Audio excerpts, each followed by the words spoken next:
What if I told you that the notes, essays, or research papers you have already written could earn you up to $15,000? Today, I will show you how everyday students, professionals, and writers are turning their old papers into serious income streams online. Many U.S. students and professionals have piles of essays, research papers, or study guides.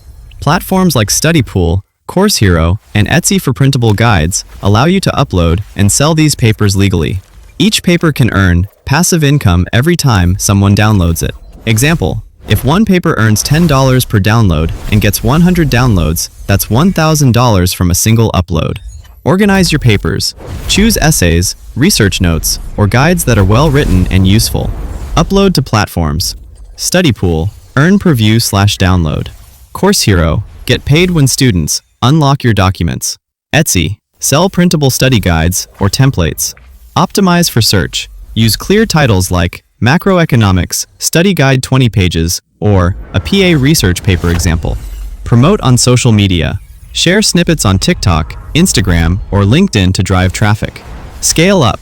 The more papers you upload, the more streams of income you create. Upload 50 papers. Average $300 per paper over time. That's $15,000 total without writing anything new, just repurposing what you already have.